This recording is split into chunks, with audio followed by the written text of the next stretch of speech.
Today we're talking to Tiana Williams-Claussen. She's director of the Yurok Tribe Wildlife Department.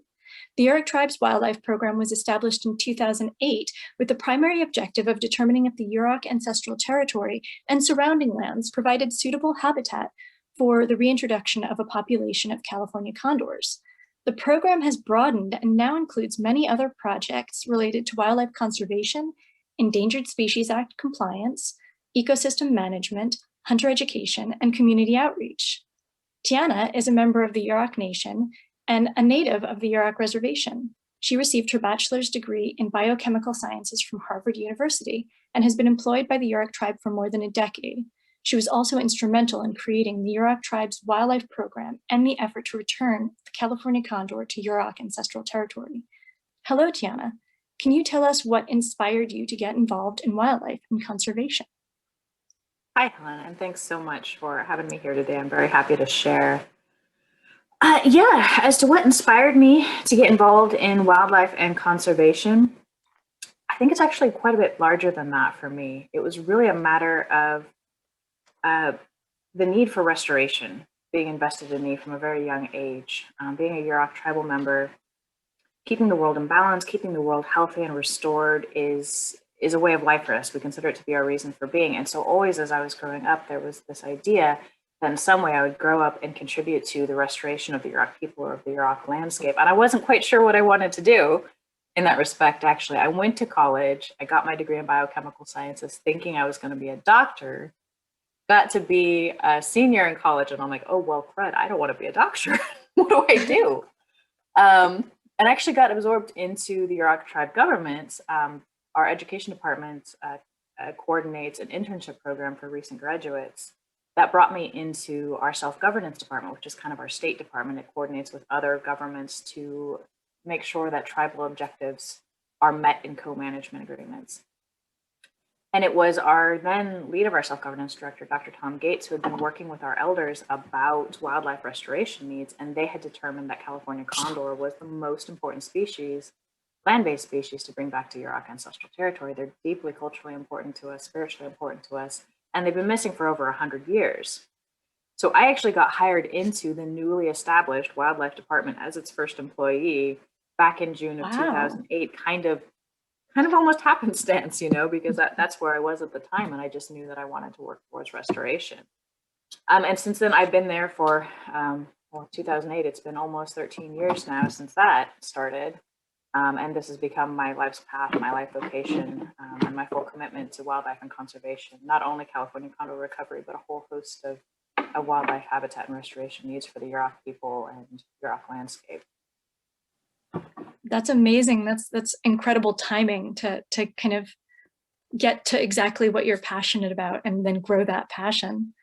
Can you tell us a story about someone in the field that inspired you or that you really admire? Definitely. Well, sort of. And I was talking about this before we started the interview. It's so hard to identify an individual who's inspired me or whom I admire, just because there's been so many amazing people in my life and in my story.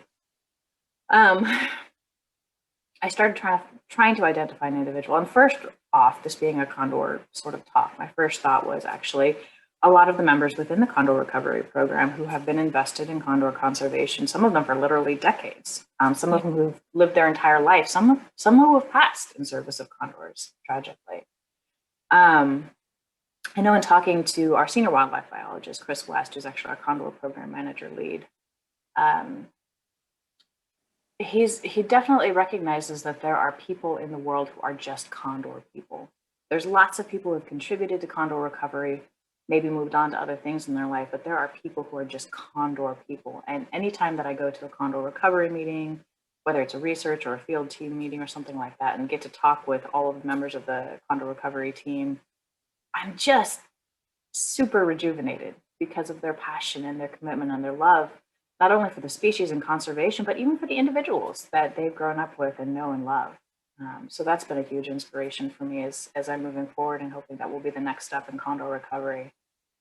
But even beyond that, I mean, as a Yurok tribal member, and as I referenced in my earlier comment, we are world restoration people. Everything that we say and do, we understand to have an impact on the world, whether good or bad.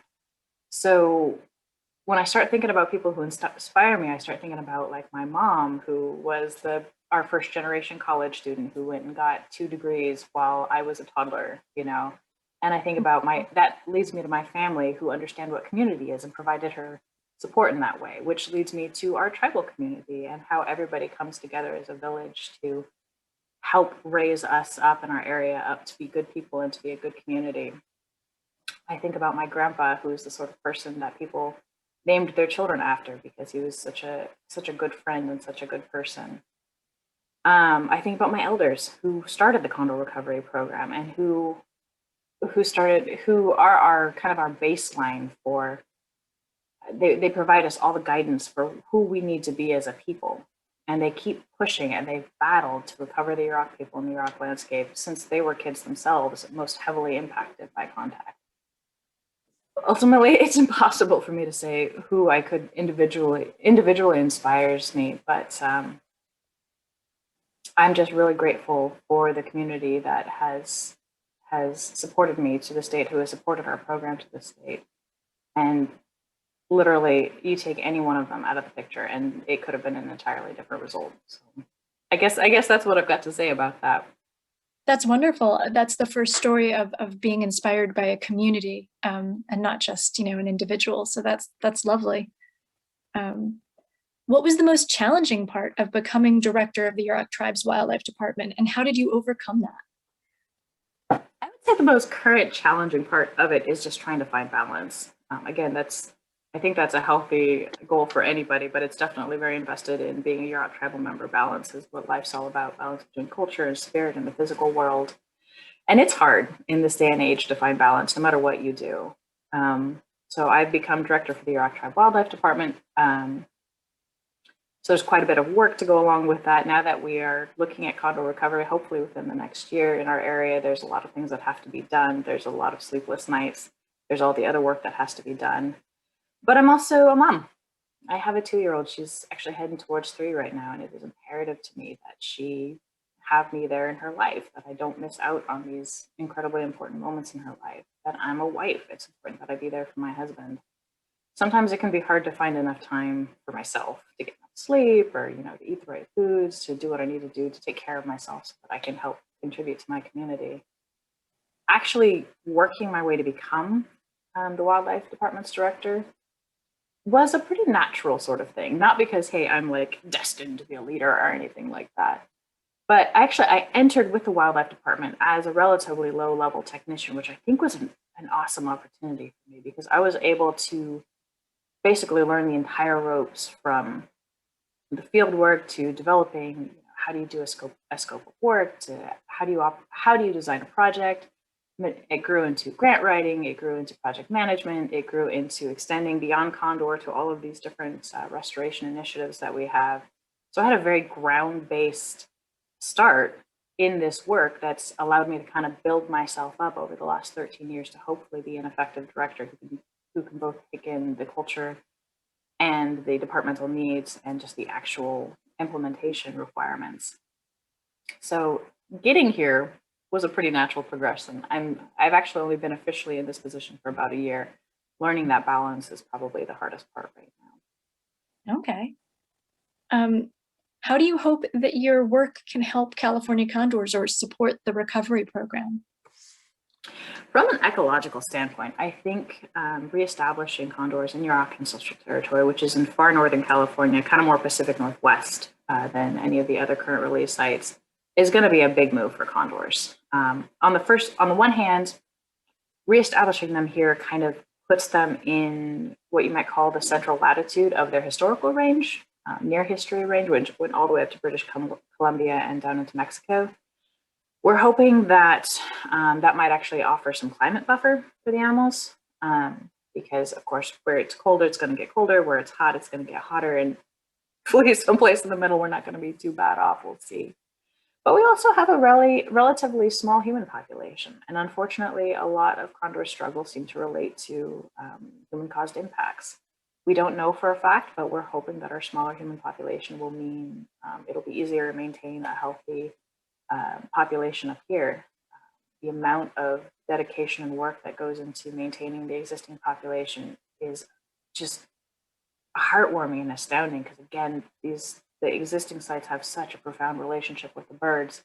But obviously the goal for all of us is eventually to have a free flying population that does not require management. That's certainly not going to be the case up here on the North Coast, but we're hoping we're kind of the next step towards making that a reality.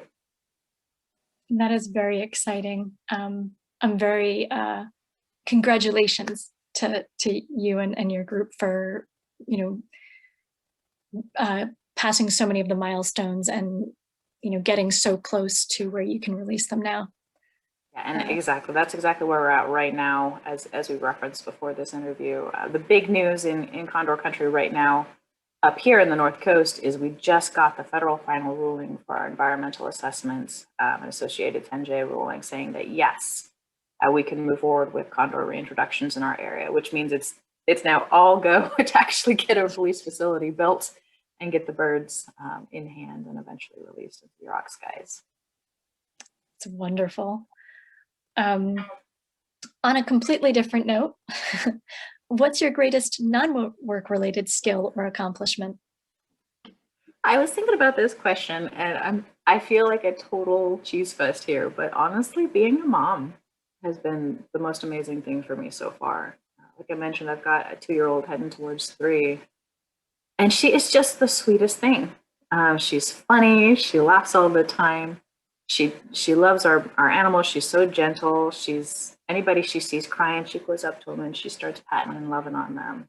Aww. And I know that my life can be kind of stressful sometimes, and I can be kind of stressful and maybe a little bit sharper than I'd like. But between my husband and I, the fact that we're raising such a sweetheart who has such an empathic heart,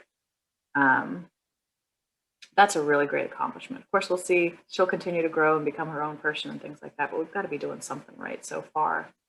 I'm happy to be contributing to her happiness and well-being, and her future contribution to our community as a healthy and strong individual. That's heartwarming, and that's lovely. Thank you so much for taking the time out to talk with us today, and it's been a pleasure talking with you. And again, congratulations on getting that Fish and Wildlife ruling. Thank you so much. We're super excited.